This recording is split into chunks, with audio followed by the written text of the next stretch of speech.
Class 11th के लिए जो है हमारा प्रोडक्शन पॉसिबिलिटी कर्व, ठीक है, और प्रोडक्शन पॉसिबिलिटी फ्रंटियर और ट्रांसफॉर्मेशन कर्व। क्लियर? कुछ भी कहा जा सकता है इसको पीपीसी या पीपीएफ और टीसी यानी ट्रांसफॉर्मेशन कर्व। एक बहुत अच्छा इंपॉर्टेंट समझने वाला टॉपिक है हमारा आज का। तो देखते हैं what is the meaning of PPC. PPC का मतलब क्या है? It is a curve which represents different combinations of two goods. ये क्या है पीपीसी? एक ऐसा कर्व यानी डायग्रामेटिक प्रेजेंटेशन जो क्या रिप्रेजेंट करता है? अलग अलग कॉम्बिनेशंस टू गुड्स के, दो गुड्स के। ध्यान रखेंगे जब भी हम प्रोडक्शन पॉसिबिलिटी कर्व यानी पीपीसी स्टडी करेंगे तो इसके अंदर दो गुड्स को हम कंसीडर करते हैं। पीपीसी में हमेशा दो गुड्स को कंसीडर किया जाता है, जैसे मैंने यहाँ पर लिए हैं एक्स और वाई। तो यानी एक ऐसा कर्व जो क्या रिप्रेजेंट कर रहा है? दो गुड्स के अलग अलग कॉम्बिनेशंस। जैसे कि मैंने यहाँ पर 5 कॉम्बिनेशंस लिए हैं, A B C D and ई।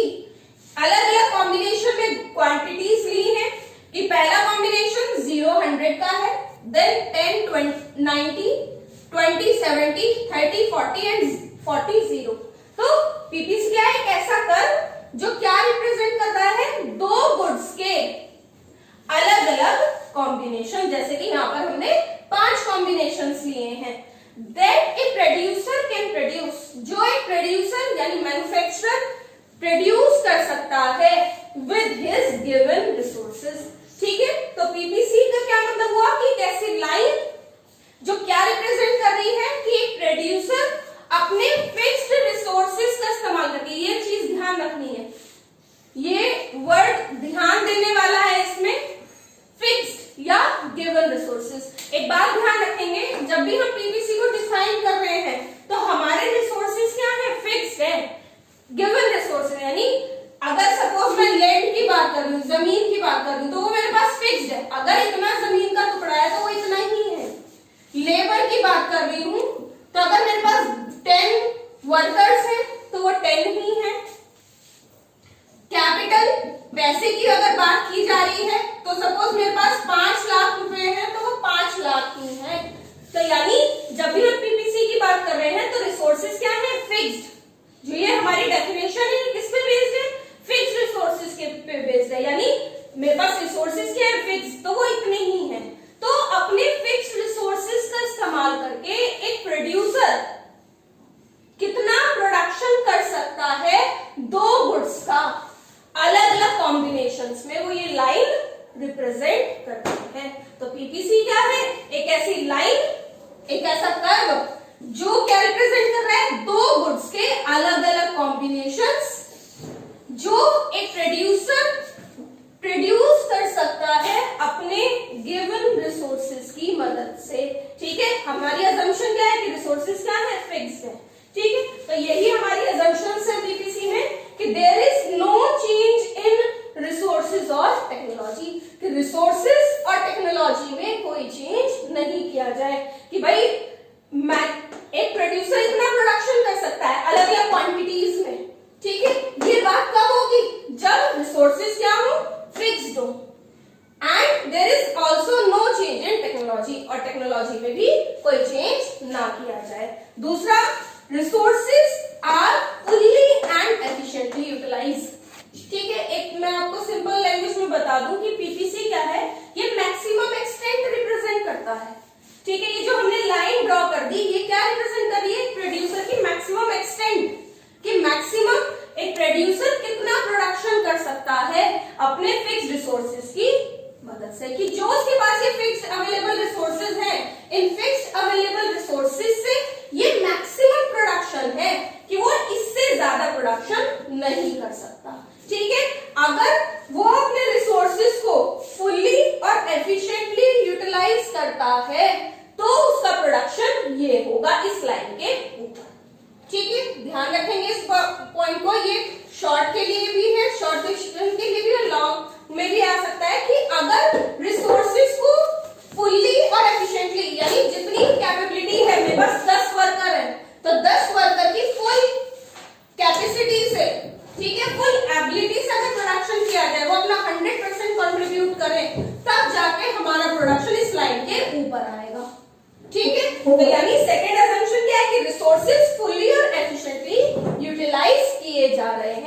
अगर रिसोर्सेज पूरी तरह से इस्तेमाल ना करें, भाई एक लेबर की 8 घंटे की वर्किंग कैपेसिटी है कि वो 8 घंटे काम कर सकता है दिन में, अगर वो सिर्फ 6 घंटे काम करे तो वो क्या होगा, अंडर यूटिलाइजेशन ऑफ रिसोर्सेज। तो यानी रिसोर्सेज अंडर यूटिलाइज रह जाएंगे, तो यानी प्रोडक्शन कहाँ होगा, इसके अंदर। ठीक है, तो अगर रिसोर्सेज फुल्ली और एफिशिएंटली यूटिलाइज किए जाते हैं तो प्रोडक्शन पीपीसी के ऊपर, और अगर रिसोर्सेज इनएफिशिएंटली यूटिलाइज करें, ठीक ढंग से इस्तेमाल ना करें, तो यानी प्रोडक्शन उसके अंदर। ठीक है, क्लियर। तो पीपीसी आपको मीनिंग क्लियर हुआ कि एक ऐसी लाइन जो क्या रिप्रेजेंट कर रही है, दो गुड्स के कॉम्बिनेशंस जो एक प्रोड्यूसर प्रोड्यूस कर सकता है अपने गिवन रिसोर्सेज की मदद से।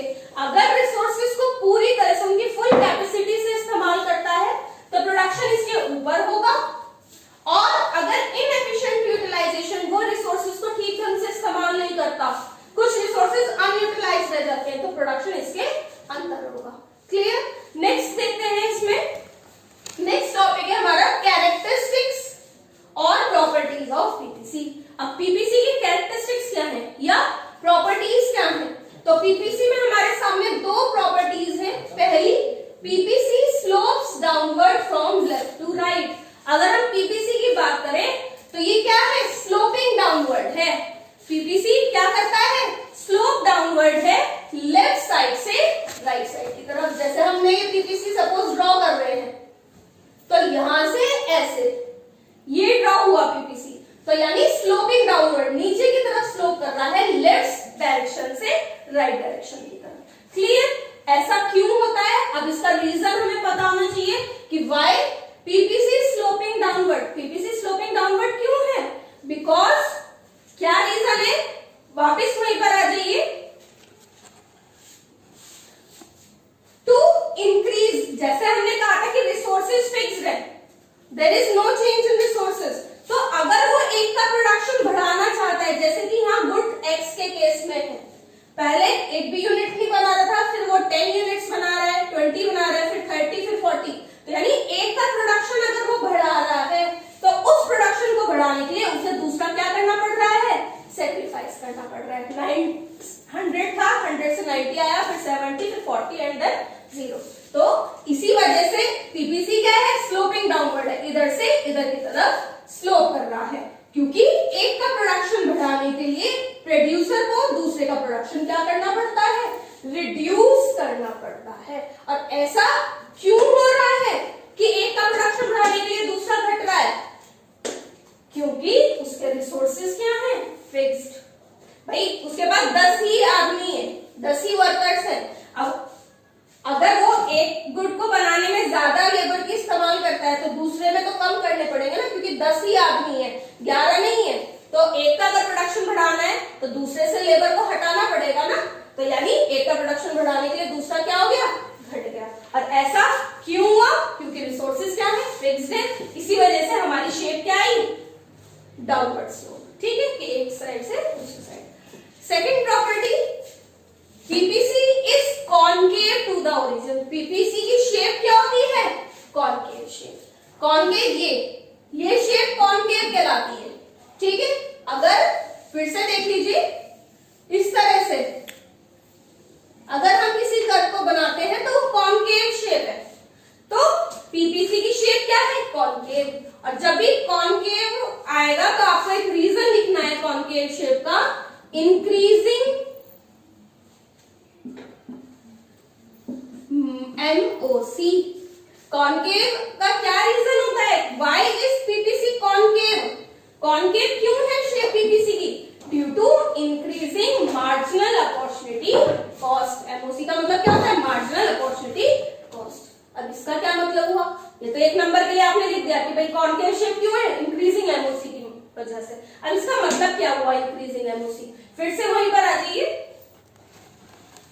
अब हमने यहाँ पढ़ा था कि भाई एक का प्रोडक्शन बढ़ाने के लिए दूसरे का प्रोडक्शन क्या हो रहा है, डिक्रीज, सेक्रीफाइस हो रहा है, तो किस रेट से हो रहा है। अब यहाँ पर देखिए प्रोडक्शन हर बार 10 से बढ़ रहा है, यहाँ पे भी 10 से प्रोडक्शन को इंक्रीज किया गया, यहाँ पे भी 10 से इंक्रीज किया गया। लेकिन अब अगर हम सेक्रीफाइस की बात करें तो सेक्रीफाइस कितने का हुआ?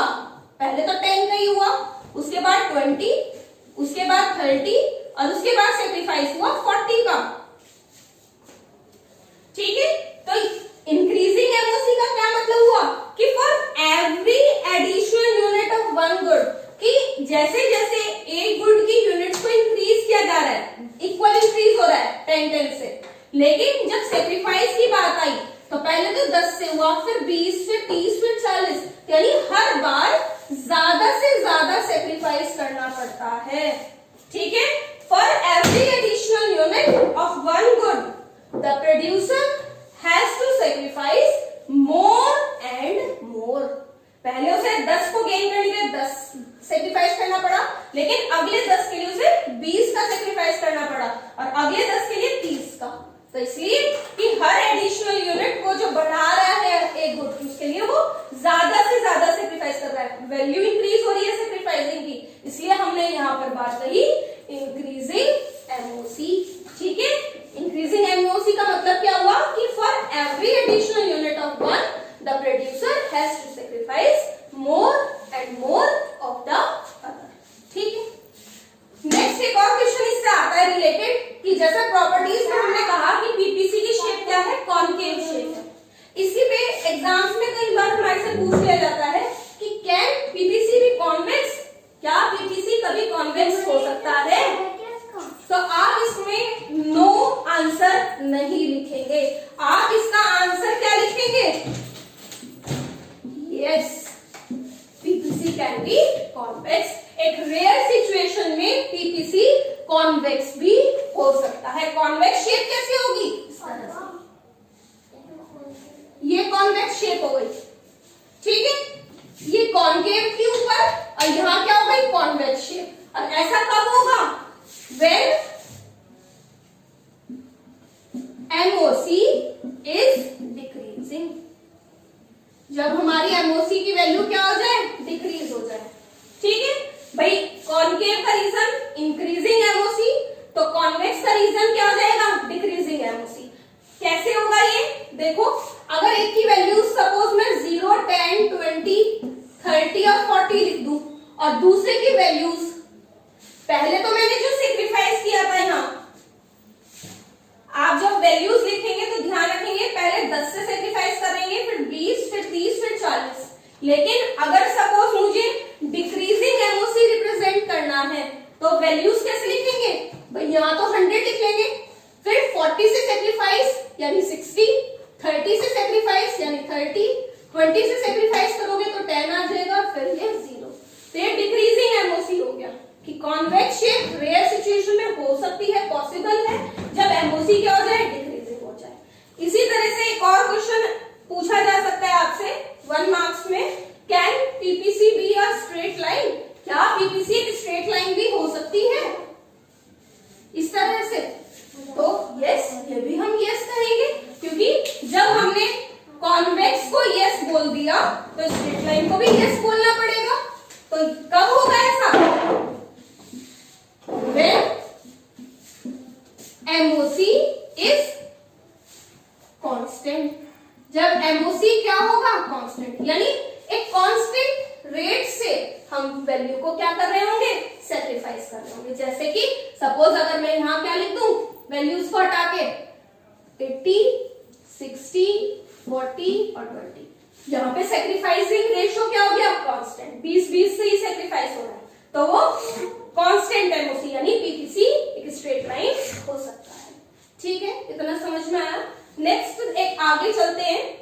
कैन, एक अलग से ये खत्म हो गया, यहाँ पर एक अलग एक और क्वेश्चन बनता है कि क्या पीपीसी अपनी जगह से कभी रोटेट या शिफ्ट हो सकता है? यानी जहां हमने पीपीसी प्रोडक्शन पॉसिबिलिटी कर्व बना दिया, क्या वो अपनी जगह से मूवमेंट कर सकता है, इधर उधर जा सकता है, शिफ्ट या रोटेट हो सकता है? तो क्या कहेंगे हम? Yes, it is also possible. Yes, PPC can rotate और शिफ्ट। पीपीसी रोटेट भी हो सकता है और शिफ्ट भी हो सकता है। ऐसा कब होगा रोटेशन और शिफ्ट? व्हेन भाई हमारा जो पीपीसी था वो किस असम्पशन पे बना था? इधर कौन सी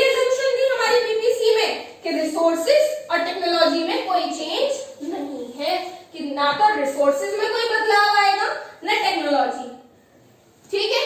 लेकिन यहाँ पर जब हम रोटेशन और शिफ्ट की बात कर रहे हैं कि पीपीसी रोटेट या शिफ्ट हो सकता है, तो हाँ, कब? when there is change in resources and or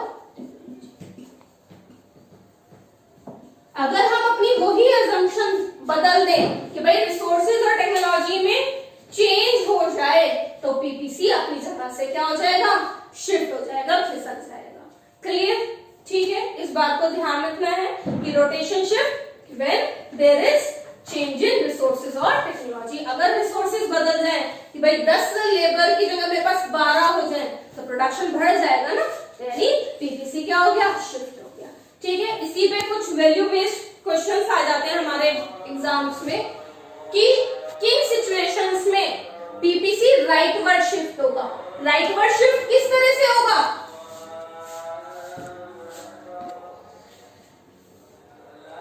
ये ओरिजिनल पीपीसी है हमारा पुराना, ये क्या हो गया? राइटवर्ड शिफ्ट हो गया। तो पीपीसी राइटवर्ड शिफ्ट किस सिचुएशन में होगा? राइटवर्ड शिफ्ट का मतलब होगा प्रोडक्शन बढ़ जाना। तो कब बढ़ेगा प्रोडक्शन? तब जब इनफ्लो ऑफ फॉरेन कैपिटल, यानी फॉरेन कंट्रीज से अगर पैसा हमारी इकोनॉमी में इन्वेस्ट होना शुरू हो जाए, तो वो क्या कहलाएगा? Increase in production.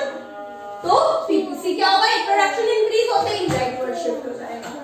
दूसरा, improvement in technology, advanced technology अगर हम यूज करना शुरू कर दें, तो उससे भी पीपीसी राइटवर्ड शिफ्ट होगा। क्लीन इंडिया मिशन, स्वच्छ भारत अभियान है ना, उसमें क्या है कि भाई हम अपने लोगों को क्या कर रहे हैं? उनको अवेयर कर रहे हैं, साफ सफाई पे ध्यान दिया जा रहा है। साफ सफाई पे अगर ध्यान दिया जा रहा है, हमारी सराउंडिंग्स क्लीन होंगी, तो हम क्या हो जाएंगे? हेल्दी होंगे।